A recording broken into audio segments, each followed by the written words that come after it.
So everything you've learnt today, through the lens of your table, if you'd like to consider this question. From what you've heard and learnt today, how can you make a difference in your own career, in the workplace, and in the wider community for women and girls, but also for men as well? So, we have about 15 minutes. Great, thank you very much. Thank you.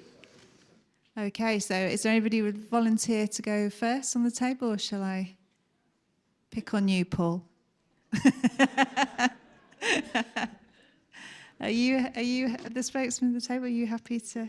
Yes. Could you just sort of outline the discussions, the conclusions, the ideas, and the takeaways? Of course. Thank you. Thank you.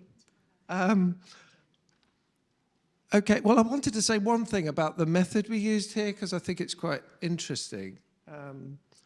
So we broke it down into the sections, and we've got some visual markers here, but we also asked everyone to write individual post-it notes to start with, then pulled them together, which was really interesting because it allowed everyone that quiet time beforehand to have a think. And sometimes we launch straight into these kind of group ideation meetings. So that was really interesting, I think, just as a process note, particularly if you want to create inclusive discussions. It's a methodology you can use. We had some great discussions. We had some stories around how we can show up as role models ourselves for our children. We had a great example of that.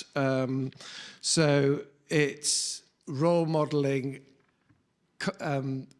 how to do difficult conversations for your children was something that came up, which was really interesting. And it's that reciprocal relationship between that's helpful not only for your children, but it's helpful for you in terms of working on that particular aspect. We talked about third culture kids, which is a new term I'm not familiar with.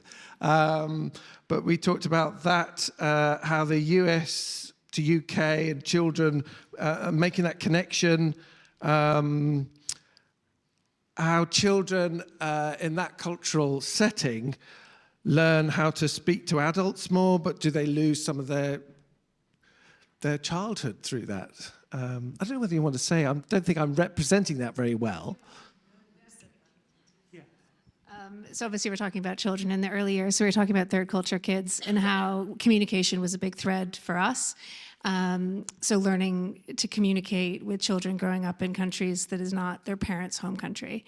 So not only adapting to their family communication, but also that of their country to succeed and then bring that forward to their community, career going forward, and their workplace. So how that really can define children throughout their stages of life.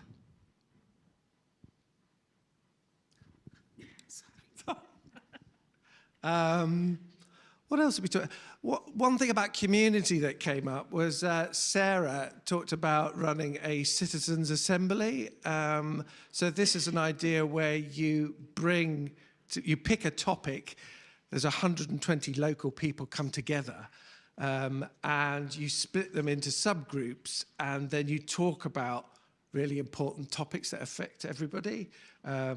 So she's put herself forward to do that. And that's a great example of, I think, creating that kind of, well, it's bringing communities together, all from different backgrounds, and hearing voices, etc. So that speaks to lifelong learning. We also had some examples about intergenerational work, which Angela, do you want to say more about that? So actually what I've started in Bermuda is through my charity, is intergenerational learning for retired teachers, so that they get to continue to bring value to the community and to the younger generation. Beautiful. Thank you. Thank you very much. Thank you.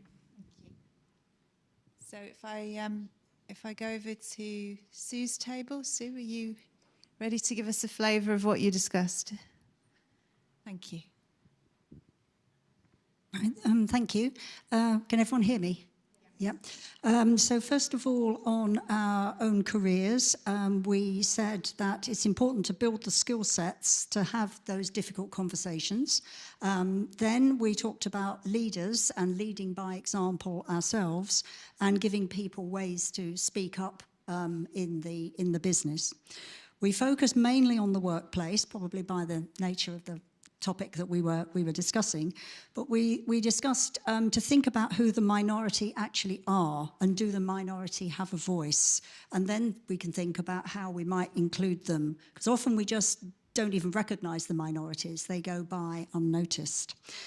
We talked about change, and we thought that it's not possible to do change in one big fell swoop, so we discussed the idea that it was important to recognise change through one person and one organisation at a time. So we talked about role models there and the importance of role modelling at an organisational level.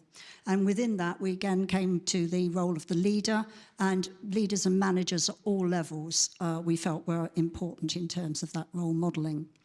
We did discuss the if I can remember it, conscious inclusion champion idea, but we thought, well, you know, why does this have to be a special role? What we thought was important was to build a climate of respect throughout the organisation and involving everybody in that. And that led us on to the idea of belonging. And we had quite a discussion about inclusion networks and the positives and negatives of inclusion networks. And we agreed that there's a danger of some networks that you can just create in-groups and out-groups. So we felt it was important that if you're going to have inclusion networks, that they should be open to anybody who wants to be part of them. And then we looked at the wider community, and here by starting off saying, well, it's very important how children are, brought up in schools, in the school system, and that education was important in terms of the roles that girls and boys think they might have in the workplace. But then we moved on to starting way before that, starting before school, and we felt it was very important to let young children play freely and not stereotype them with boys' toys and girls' toys and dressing up and so on and so forth, that it was important that all children could act in a free way and not in a sort of gender stereotyped way that might be dictated to by society. Does that sum it up, everybody? Yeah. Okay. Great, Sue. Thank you very much. And we'll come to this table, which is about working in perceived difficult locations. Thank you. Thank you. Hi, everyone. So I'm Kelly Blackaby. Our table was, as we said, we were working in perceived difficult geographical locations. So we went around the table and everyone shared their experiences of supporting people, mostly, and talk about women and girls going into locations that were potentially more difficult. I shared my personal experience, which is why Julia had nominated myself. So I moved to Saudi Arabia in 2008, first woman in my organisation of 4,000 men. Was absolutely terrifying, but I was still there a decade later and brought in the first female workforce. I also worked for the police, so yeah, very similar background. So we were having a look to see, I guess, how we could support people, particularly women and girls, going into these difficult locations. And with our careers, what we were talking about was doing due diligence. So really investigating, researching and understanding where we're sending people and who we're sending as well. Understanding what the challenges might be for these individuals to try and prepare to help them integrate into that environment as easily as possible.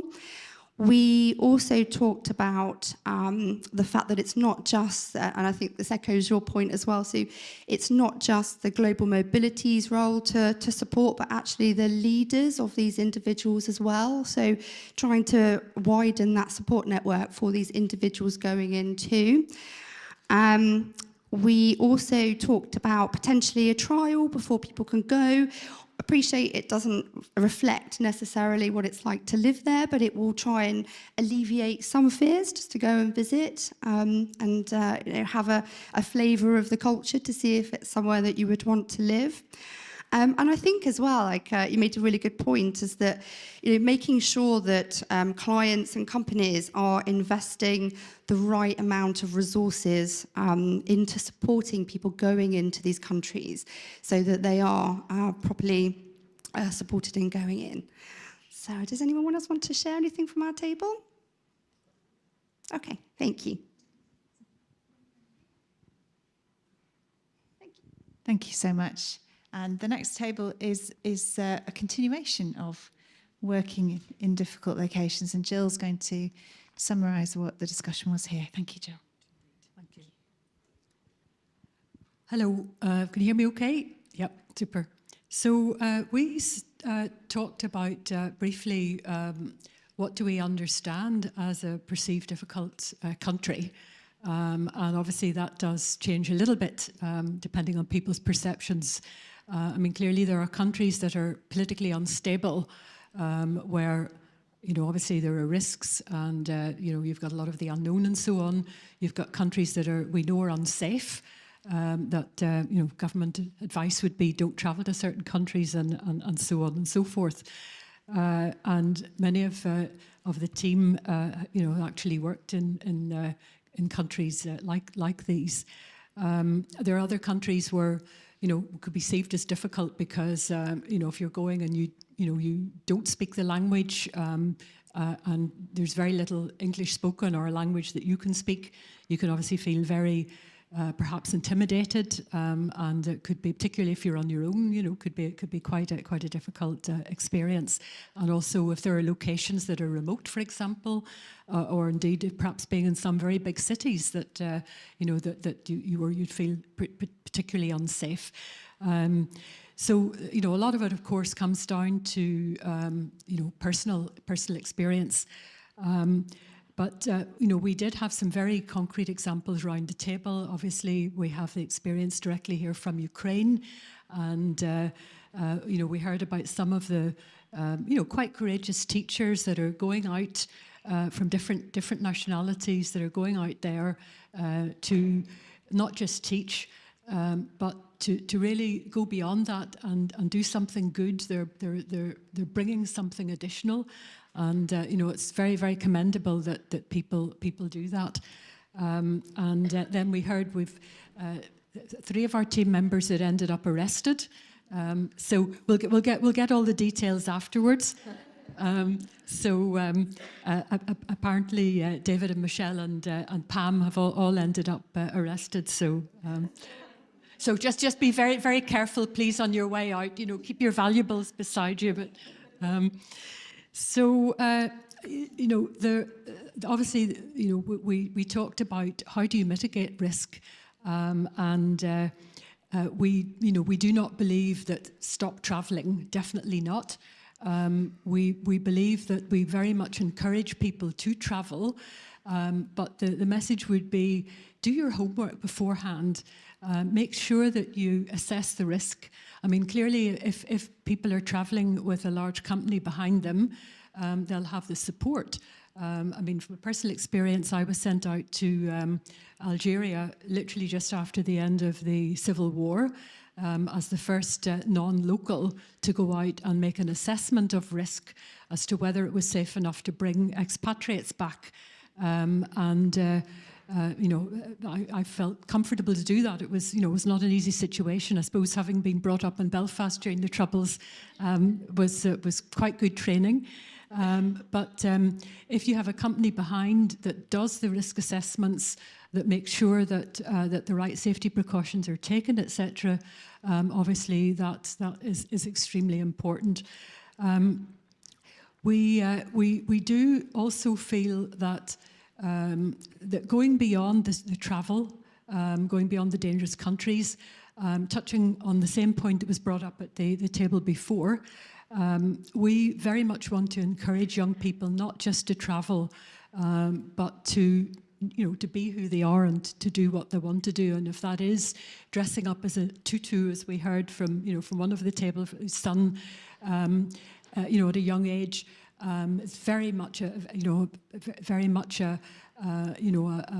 man today, but that was part of his fun growing up. Let's not stop children and young people being who they are and doing what they want to do. That's critical for all of us. Thank you very much. Thank you.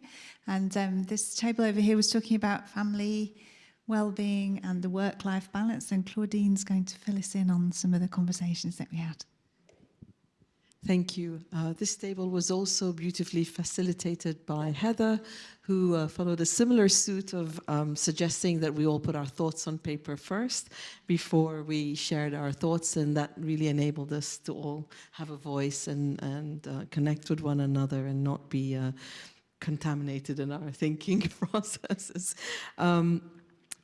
One of the recurring themes at the table was around raising visibility with our work-life balance and setting boundaries, and also being mindful that perhaps we are our own worst enemies in many instances, where we set certain expectations of ourselves, and being clear around, you know, what the boundaries are and how we want to manage those. We were inspired a lot by the conversation around difficult conversations and how that can help us also with having better work-life balance, and even the lived experience gap and how we can improve our own lived experiences. It truly was a rich conversation around the table, and one of the suggestions that we had from Ingrid was looking at how we can have regular check-ins with ourselves on where we're at, especially those who are self-employed and having to sort of manage their own time, and also our colleagues at the table who work online a lot of the time.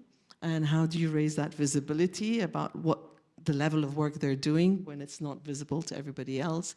And some of the challenges we have today, where typically it would have been a 9-to-5 job, you have your hour break, etc. With the flexi hours comes a lot of flexibility, but then equally comes this challenge of balance and boundaries.